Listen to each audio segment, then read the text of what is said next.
बल्कि आज भी जिंदा थी।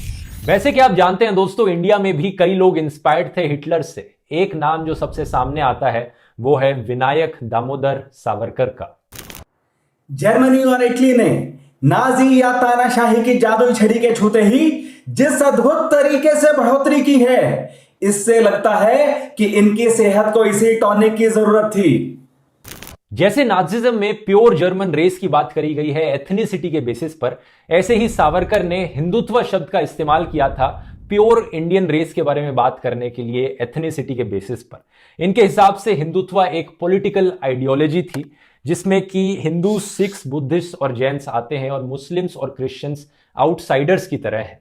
इन्होंने ज्यूस को कंपेयर किया इंडिया में मुस्लिम्स से। आज के दिन कुछ लोग हिंदुइज्म और हिंदुत्व शब्द को इंटरचेंजेबली इस्तेमाल करते हैं, लेकिन अगर आप उस हिंदुत्व की बात करोगे जिसकी सावरकर ने बात करी थी, एक पॉलिटिकल आइडियोलॉजी, तो हिंदुइज्म और हिंदुत्व में जमीन आसमान का अंतर है। हिंदुइज्म एक ऐसी सोच है जो वसुदेव कुटुंबकम में विश्वास रखती है कि सारी दुनिया एक है, इंटरनेशनलिज्म।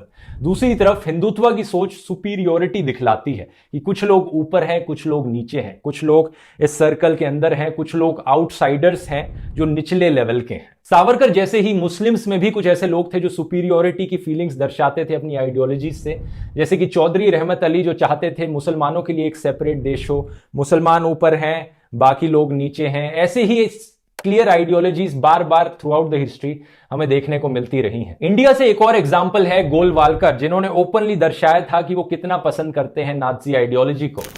अपनी नस्ल और संस्कृति की शुद्धता को संरक्षित रखने के लिए जर्मनी ने यहूदियों जैसी नस्लों को राष्ट्र से मिटाकर पूरी दुनिया को चौंका दिया। नस्ल पर गर्व यहां अपने उच्चतम रूप में प्रदर्शित हुआ है। और ये कोई ऐसी सोच नहीं है जो सिर्फ इंडिया या जर्मनी में देखने को मिली हो। ईरान में ईरानियन डिक्टेटर्स आए जिन्होंने दिखाया कि कैसे जो वेस्टर्न कंट्रीज हैं वो निचली हैं हमसे। पाकिस्तान में ऐसे लोग आए जिन्होंने पाकिस्तान में अहमदिया माइनॉरिटीज को नीचे दिखाया, अपने आप को ऊपर दिखाया। ये चीजें बार बार देखने को मिली हैं। सावरकर की आइडियोलॉजी इतनी क्रूर है कि इन्होंने छत्रपति शिवाजी महाराज को भी क्रिटिसाइज किया था कि कैसे उन्होंने अपने दुश्मनों की औरतों को कैप्चर किया और उन्हें रिस्पेक्ट के साथ ट्रीट किया। ये चाहते थे कि रेप को एज ए पॉलिटिकल टूल इस्तेमाल किया जाए। वैसे सावरकर के बारे में एक और इंटरेस्टिंग फैक्ट है। यहां पर एक किताब लिखी गई थी सावरकर के ऊपर, लाइफ ऑफ बैरिस्टर सावरकर, जो लिखी थी चित्रगुप्त नाम के एक इंसान ने। इस किताब में सावरकर की बहुत तारीफ करी गई थी। 1987 में जब इस बुक को रिपब्लिश किया गया तो इसके बुक के पब्लिशर ने बताया चित्रगुप्त और कोई नहीं बल्कि सावरकर खुद ही थे। तो वही हिटलर वाली चीज यहां पर भी देखने को मिलती है। तो इन सारी कहानियों को दोस्तों जब आप सुनते हैं, समझते हैं, एक सोल्यूशन याद रखना यहां पर, लॉजिकली सोचना, लॉजिक को हमेशा ऊपर रहने देना पैथोस से, फीलिंग्स से, इमोशन से। और जैसा कि डॉक्टर अंबेडकर जी ने कहा था, जो रिलीजन में भक्ति है वो आत्मा की मुक्ति का मार्ग हो सकती है, लेकिन पॉलिटिक्स में भक्ति या हीरो वर्शिप एक पक्का रास्ता है पतन की तरफ जाने का और आखिरकार तानाशाही के आने का।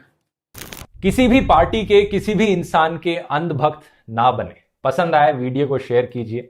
मेरा काम सपोर्ट कर सकते हैं आप patreon.com/ध्रुव राठी पर या यूट्यूब पे मेंबर बन के ज्वाइन बटन क्लिक करके। धन्यवाद।